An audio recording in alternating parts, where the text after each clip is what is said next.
دا ماشوم د مور او پلار مینې ته ډېر محتاج دی. لیکن افسوس او صدا افسوس چې کله پلاران دې حد ته ورسیږي چې حیران شي سړی د خپو نه دا ځمکه وتښتي. څومره سنګدله دی دا خلک، څومره بدبخته دی دا خلک.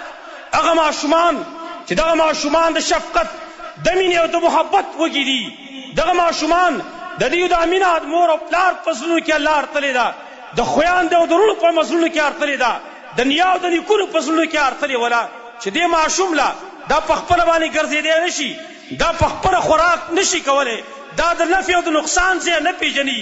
مور او پلار او خویندو او وروڼو له د دې په زړونو کې الله د مینه په دې بنیاد باندې ارتلې ده چې د دې ماشوم تربیت کیږي، د دې ماشوم حفاظت کېدلی شي.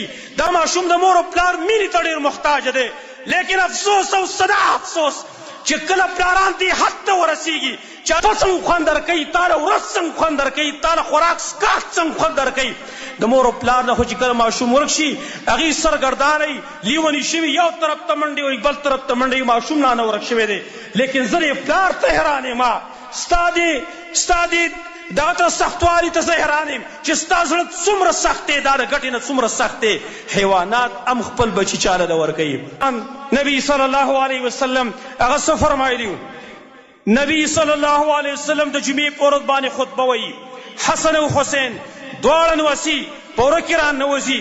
نبی دومره مینه او دومره محبت کوي چې د هغې د مینې نه دی مجبوره دی، فوراً راکوزیږي د خطبې نه، وزي دواړو له غاړې ورکوي، په منبر باندې ځان څه کښېنوي او بیا خطبه وایي. خلکو ته وایي الولد مبخلة والولد مجبنة، اولاد ذریعه د بخل هم ده، اولاد ذریعه د بزدلۍ هم ده. هغه نبی دی چې نبی صلی الله علیه وسلم او فرمایل حسن او حسین زما نوسي، دا خو زما کشمالي دي، دا زما خوشبویي لګورئ. هغه نبی صلی الله علیه وسلم مونځ کوي، جمع مونځ کوي، صحابو ته امامت ورکوي. او حسن راغلی دی په اوږو باندې ورته ناست دی، په دې څټ باندې ورته ناست دی. یو صحابي وایي نبی صلی الله علیه وسلم ډېر ایثار شو چې دومره اوږده سجده خو نور کله نه ده کړې. ما سر را پورته که، ما ویل چې کنې نبي صلی الله علیه وسلم نه چېرته ساه ختلې که. چې کله ما سر را پورته که ما وکتل حسن د نبی صلی الله علیه وسلم نوسې د نبی صلی الله علیه وسلم په څټ باندې ناست دی. بېرته زر څملاستمه په سجده باندې.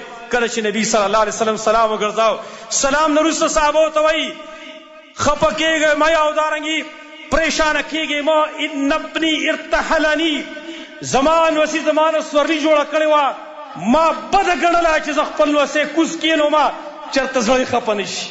نبی صلی الله علیه وسلم خپل نوسي ښکلوي.